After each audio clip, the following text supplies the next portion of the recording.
Why is it that the man who never asks, "Do you like me? Are we exclusive? Or where is this going?" ends up being the one she thinks about at night, while the man who is always available, always clear about his feelings, always trying to do things right, ends up ignored, used, or placed safely in the friend zone? Sit with that for a second. Because if you feel that you have to ask for attention, negotiate your place in her life, or search for constant reassurance, what you are living is not bad luck. You are breaking, again and again, the silent rules of emotional attraction. This is what we are going to do right now. I am going to speak to you as a man to another man. No sugarcoating, no romantic fantasies, no weak advice about just be yourself and wait for the right person. We are going to talk about something uncomfortable but absolutely necessary, the art of emotional manipulation. Not the toxic kind, based on lies, trauma games, and emotional abuse. That is coward behavior. What you are going to learn here is something very different. How to control your emotional impact in a woman's mind in a conscious, strategic, and responsible way.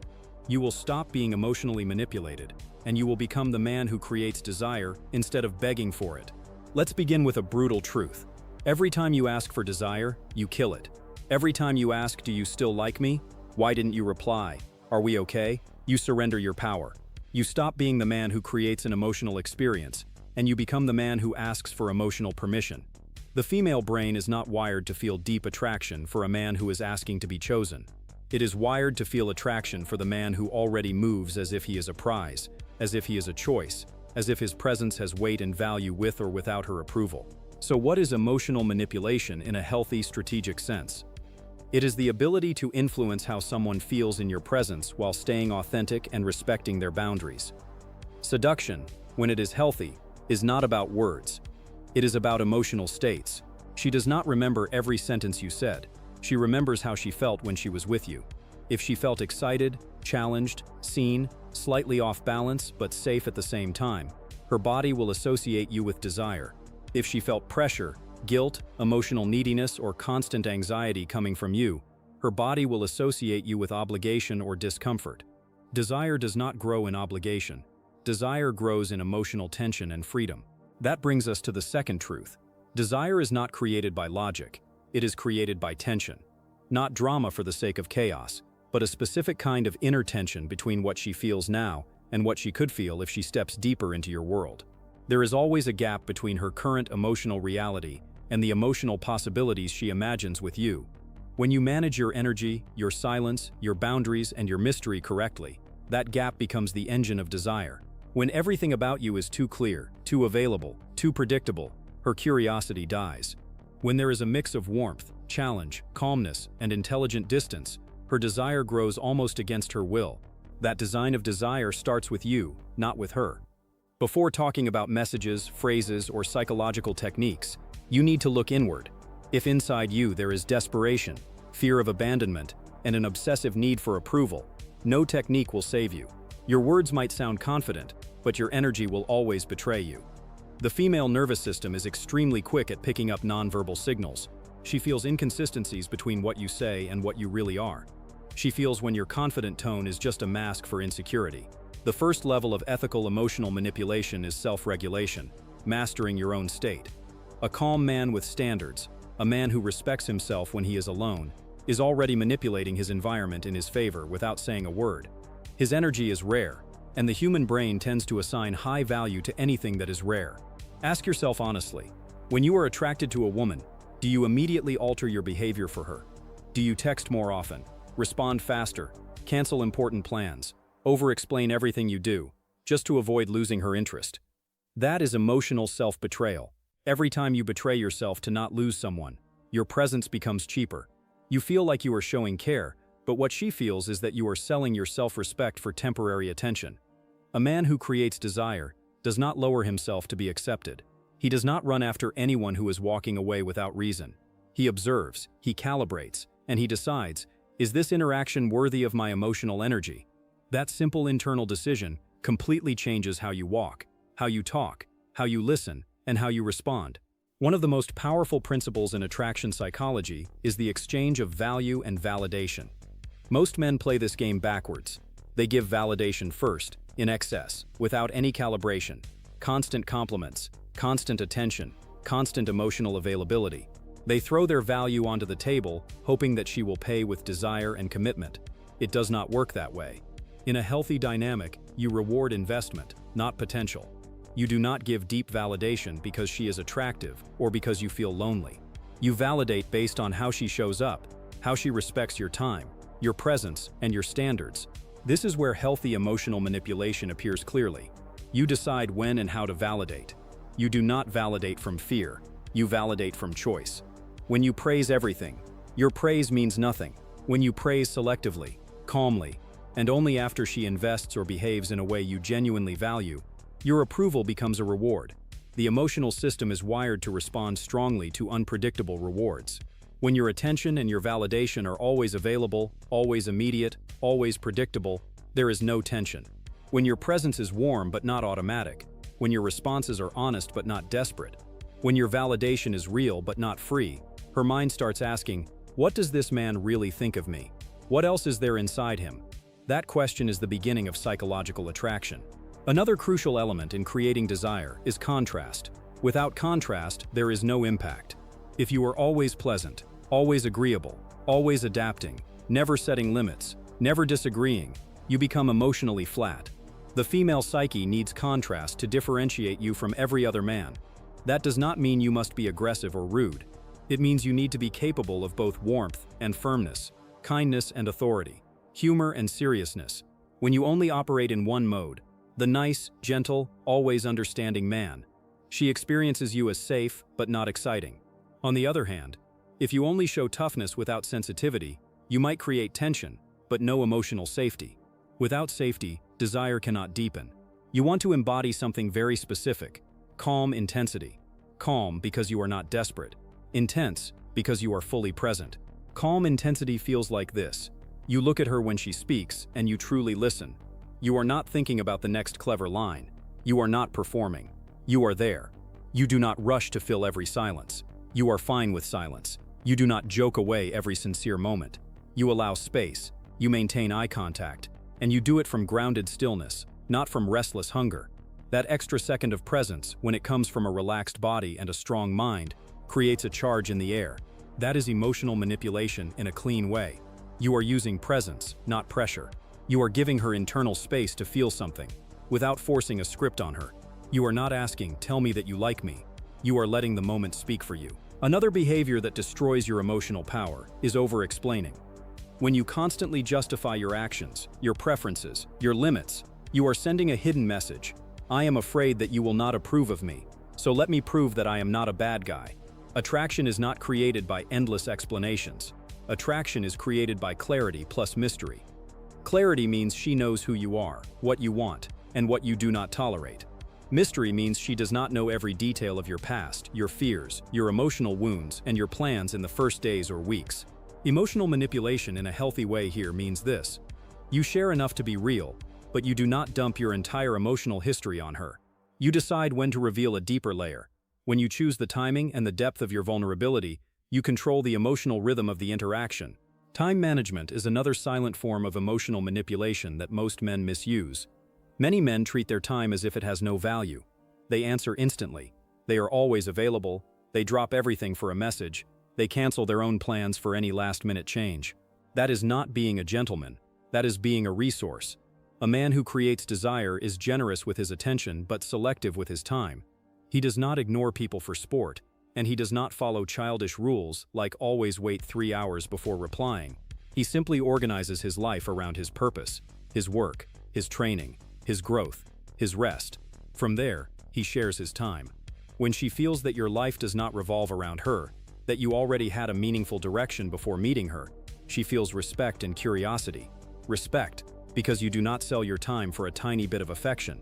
Curiosity, because she wants to be part of that world, but she senses she must earn a place in it. Let's go deeper into the mental frame that separates the man who creates desire from the man who begs for it. The begging frame sounds like this: I hope she chooses me. I hope I do not mess this up. I hope she does not leave. All your attention is focused on not losing her. The creating frame sounds like this: Is this woman compatible with my values? How does she respond to my standards? How do I feel about the man I become around her? All your attention is focused on choosing, not only on being chosen. That internal shift is visible. It shows in your body language, in your tone of voice, in your willingness to say no without panic, in your ability to walk away from situations that do not respect you. A man who does not live for approval moves differently. That way of moving manipulates the emotional field around him without words. People adapt to his presence, instead of him constantly adapting to everyone else. One of the most powerful techniques that is rarely taught as a technique is congruence.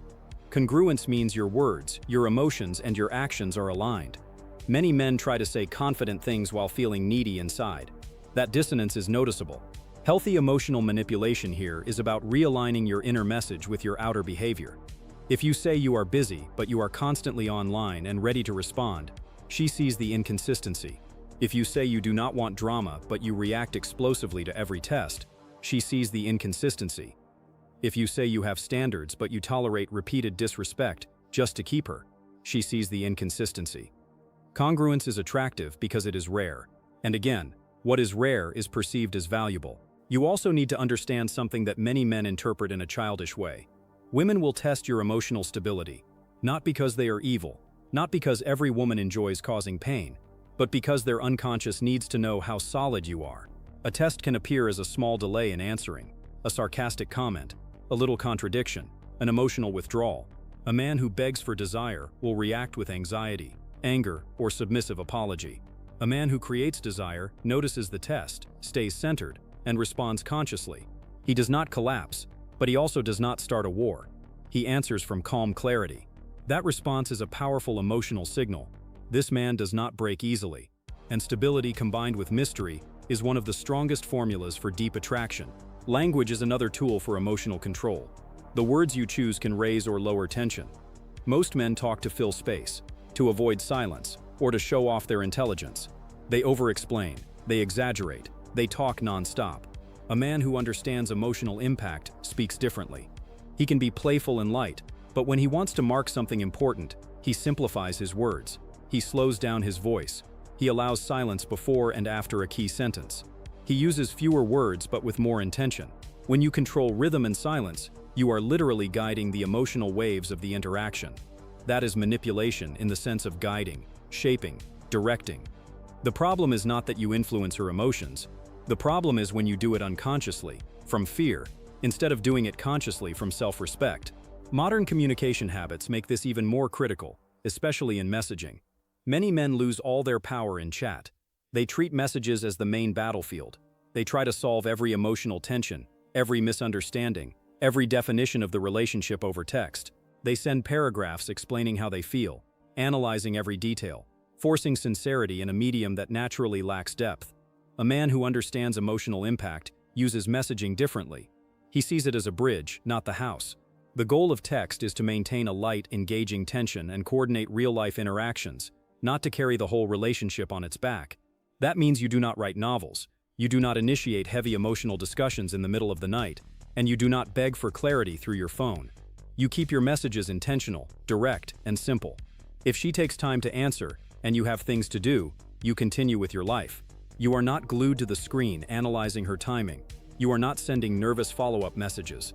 You are not reading old chats 20 times trying to decode hidden meanings. That emotional independence is felt. It manipulates the situation in your favor, because it shows you are not emotionally owned by a notification. There is another key idea.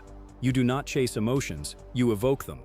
Many men try to force a specific emotion in a woman.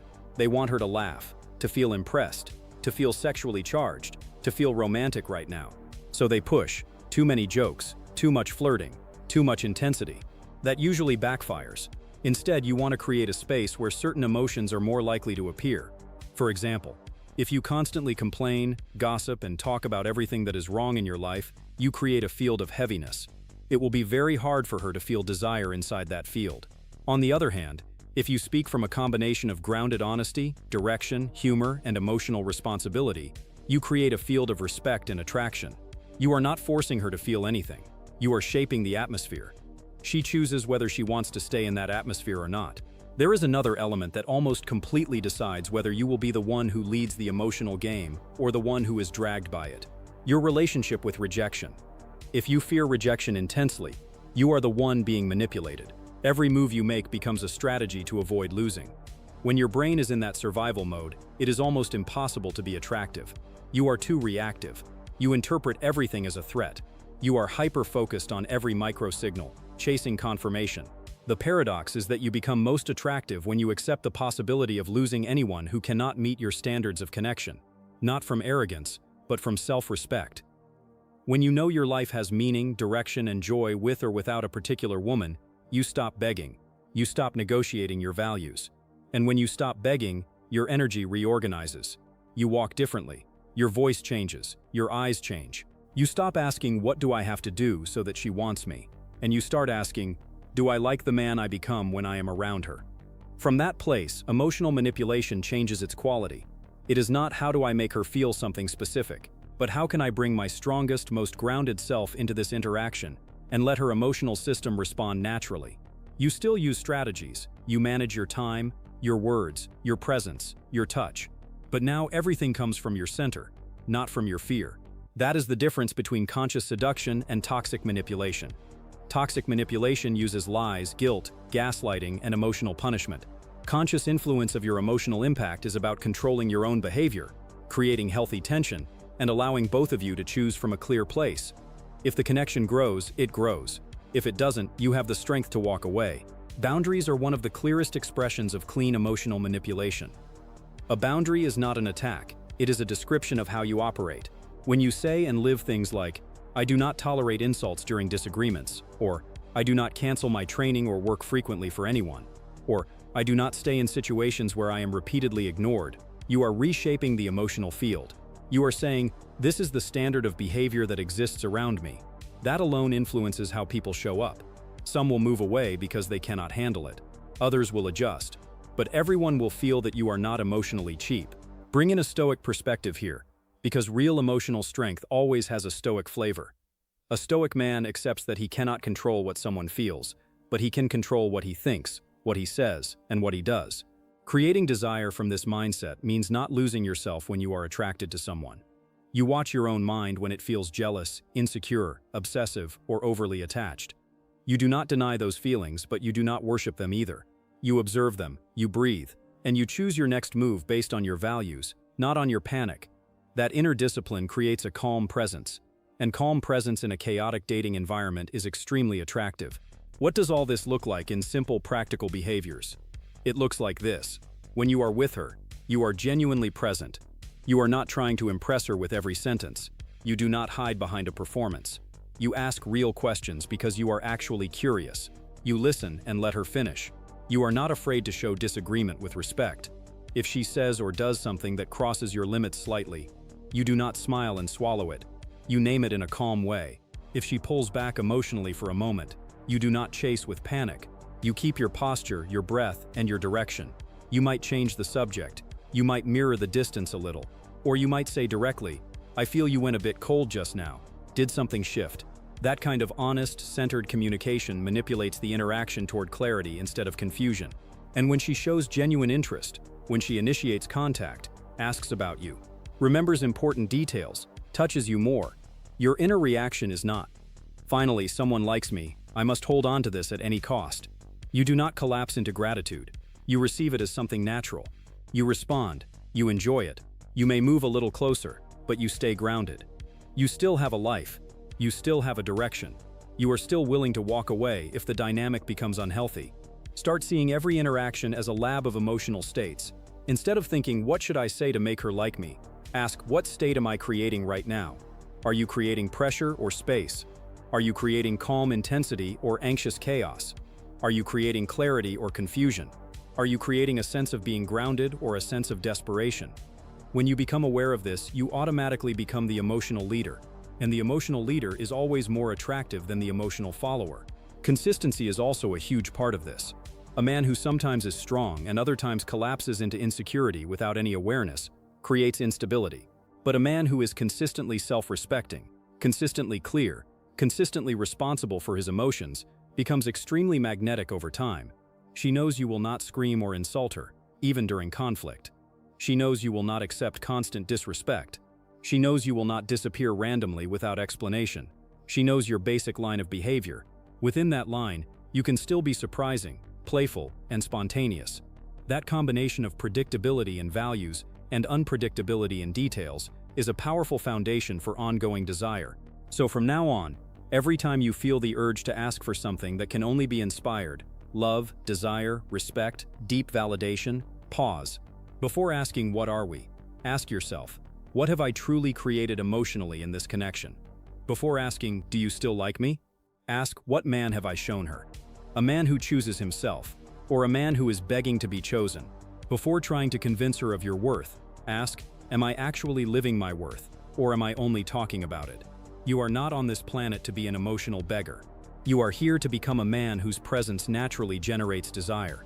A man whose eyes are steady, whose words are aligned with his actions, whose time has value, whose standards are clear, whose peace is not for sale. A man who understands that he never has to say, please want me, because his energy, his self-respect, and his calm intensity already speak that language. Create the desire. Do not ask for it. Stop chasing feelings in others, and start generating them inside yourself. The true art of emotional manipulation begins the moment you decide to lead your own inner world first. When you own your attention, your reactions, your time, and your standards, you stop orbiting around other people's moods. You become the center of gravity. And when you become the center of gravity, people feel it. They lean in, they adjust, they wonder, they desire.